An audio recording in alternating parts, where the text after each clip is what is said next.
In exactly 24 hours, the WNBA could cease to exist. Not the ratings are down, we need to rebrand kind of dead.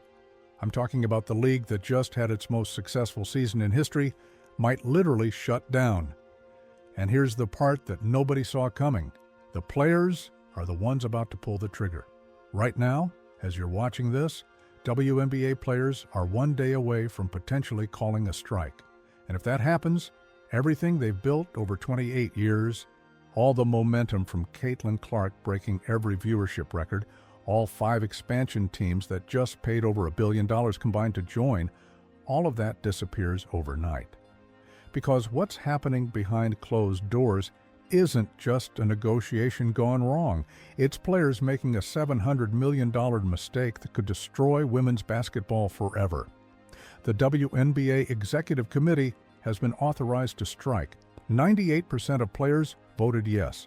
They can call it tomorrow. They can call it right now.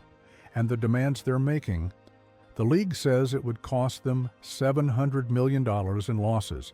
The players say that's absolutely false. Someone's lying, and we're about to find out who, because there's a number at the center of all this that proves these players are about to repeat the biggest disaster in sports history. You were onto something when you noticed this feels different than normal contract negotiations. This isn't about getting a raise. This is about the fundamental structure of how the WNBA operates. And if you believe the story behind the story matters, if you want to understand what's really at stake here, smash that like button. It tells us you see what's actually happening while everyone else is just reading headlines. Let's start with what the players are demanding, because this is where it gets fascinating. They want 30% of gross revenue. That's all the money the league brings in before expenses, before anything gets paid. They're looking at the NBA model, where players get about 50% of revenue split. And they're saying we deserve the same treatment. On paper, that sounds fair. These are professional athletes generating billions in value. Why shouldn't they get their fair share? Here's what makes this complicated.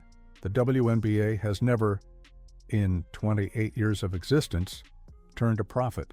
Not once. Even in 2024, their best season ever, with Caitlin Clark mania driving record attendance and record viewership, they still lost $40 to $50 million. The NBA has been subsidizing this league to the tune of $10 to $15 million every single year just to keep the doors open. So when players demand 30% of gross revenue, they're asking for 30% of money that doesn't actually exist as profit. They're demanding a bigger slice of a pie that's currently in the red. Now here's where the league's counteroffer gets really interesting. The WNBA's latest proposal would give players over 70% of net revenue. That's after expenses. It would raise maximum salaries from $249,000 to over $1.3 million, potentially growing to nearly $2 million over the life of the deal. Average salaries would jump from $120,000 to over $530,000. Minimum salaries would go from $66,000 to more than $250,000. Let me say that again because this number is critical. The league is offering to quadruple maximum salaries, quadruple average salaries, and almost quadruple minimum salaries. That's not a small raise.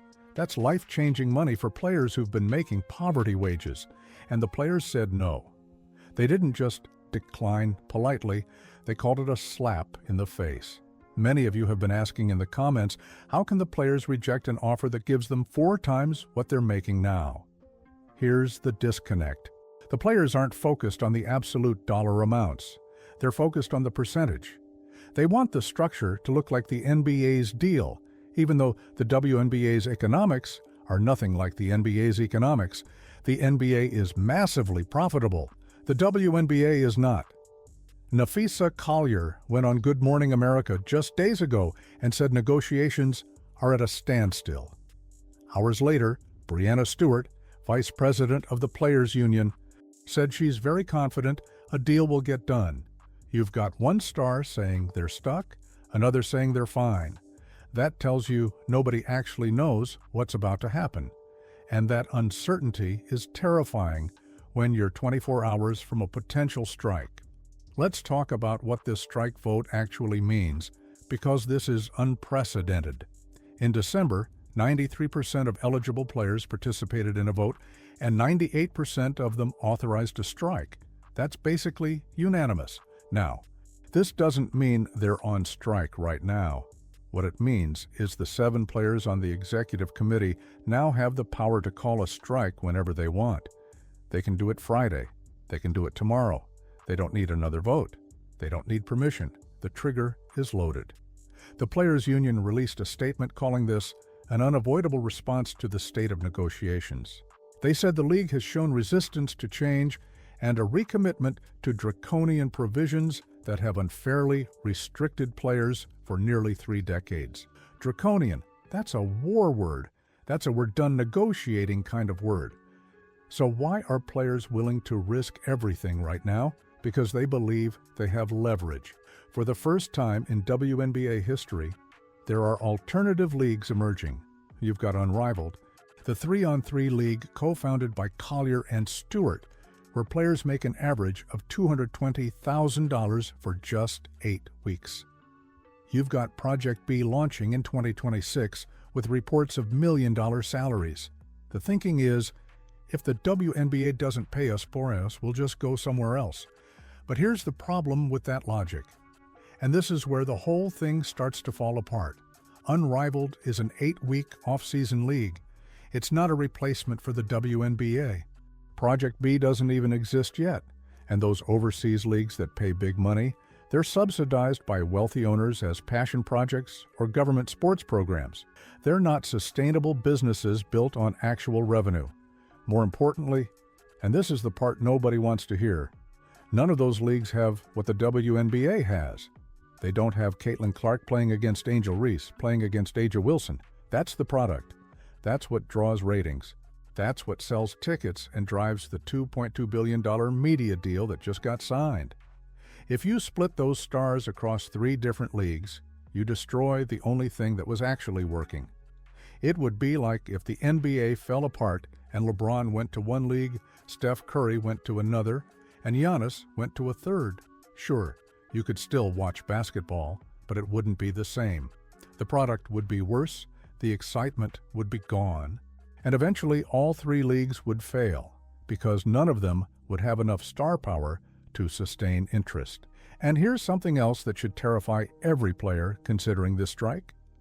Caitlin Clark isn't in Unrivaled. She's not planning to play anywhere else. Her entire earning potential, the $16 million she made off the court last year in endorsements, all of that comes from having a platform in the WNBA. If the WNBA goes away, that platform disappears too. The golden goose dies, and everyone loses. If you're starting to see how this could spiral into disaster, drop a comment below. Tell me if you think the players are making the right call here, or if they're about to blow the biggest opportunity in women's sports history. Because what I'm about to show you next is exactly what happens when players overplay their hand. Let's talk about 1994 Major League Baseball.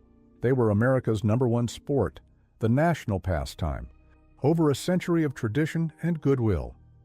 They had all the momentum coming off a thrilling 1993 season, and then the players went on strike over, you guessed it, a salary cap dispute. The strike lasted 232 days. It wiped out the World Series for the first time since 1904. And baseball has never recovered. 30 years later, they still haven't regained their position as America's top sport. That momentum they had, gone forever. The Montreal Expos had the best record in baseball when the strike hit. They were World Series favorites. The strike destroyed them so badly that the franchise eventually had to relocate to Washington, D.C. An entire franchise was erased because of a strike. Now think about this. That was baseball. A sport with over a century of history and massive cultural significance. If they couldn't survive a strike unscathed, what happens to the WNBA, a league that's 28 years old and has never made money?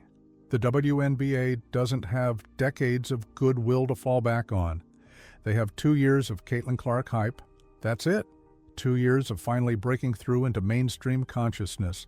And players are willing to risk all of that over the structure of a revenue split. Not even the actual dollar amounts, just how the math looks on paper. Let's play out what actually happens if January 9th comes and goes with no deal and the players decide to strike. First, the expansion draft for Toronto and Portland gets delayed or canceled. Those two teams already paid $250 million each to join the league. $500 million invested, and they might not even have players to draft. Then free agency gets thrown into chaos. About 80% of WNBA players become free agents this offseason, and they'd have nowhere to sign. The season trial, which is supposed to start in May, could be delayed or canceled entirely. All those sponsors who signed deals based on Caitlin Clark's record-breaking ratings, they're going to want their money back. All those TV networks who agreed to that new $2.2 billion media deal, they're going to have very serious second thoughts.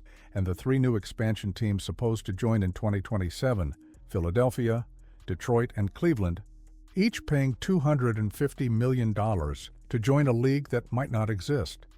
You think they're following through on that if there's a strike. Reading between the lines, this is about more than just this negotiation. This is about whether investors ever trust this league again.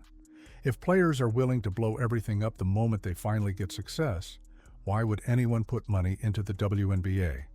Why would any sponsor commit long-term? Why would any network sign a big media deal if the players might just strike every time they don't get exactly what they want? Here's the ultimate irony that nobody's talking about. The players are fighting for more money because the league is finally successful. But if they strike, they destroy the very success that gave them leverage in the first place. Think about the timing. The WNBA just signed a $2.2 billion media deal that kicks in this year. That's $200 million annually, 6 times what they were getting before. Franchise values are exploding. The Las Vegas Aces went from a $2 million purchase price to a $310 million valuation. 6 teams are paying a combined $1 billion just to join the league. That's not incremental growth. That's explosive, generational, once-in-a-lifetime opportunity. And what are the players doing? Threatening to walk away from all of it because they want a bigger percentage, not bigger salaries. The league already offered to quadruple those. They want the percentage to look right on paper, even though the actual economics don't support it. Terry Jackson, the executive director of the Players Union, said that players would not have opted out of the 2020 collective bargaining agreement only to agree to a deal that gives them less than 15% of revenue. But here's my question.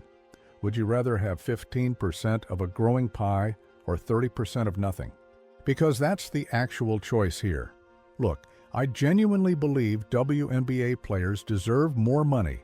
The current salaries are embarrassing compared to the value they generate and the attention they bring. But there is a right way and a wrong way to get what you deserve, and threatening to blow up the league at the exact moment it's finally taking off. That's the wrong way. That's how you turn your golden moment into a cautionary tale. Caitlin Clark said it best when she noted, "This is the biggest moment in WNBA history, and it's not something that can be messed up." The league is offering life-changing money to players who were making $66,000 last year. They're offering to turn minimum salary players into quarter-millionaires and maximum salary players into millionaires. Real millionaires. And the players are saying no because the percentage doesn't look right on a spreadsheet. In 24 hours, we're going to find out if these players understand the opportunity in front of them. Are they going to take the biggest raise in women's sports history and build from there? Or are they going to bet everything on getting 30% of gross revenue when the league literally cannot afford to give them that without going bankrupt? Baseball made that bet in 1994. They had all the momentum in the world. They went on strike anyway. They've been paying for it ever since. The WNBA doesn't have baseball's 100-year history to fall back on. If they strike now, there might not be a league to come back to. So if this story matters to you, if you want to see how this actually ends, Hit that subscribe button and turn on notifications, because tomorrow is January 9th, and we'll know whether the WNBA survives or whether the players just destroyed their own league. I'm out.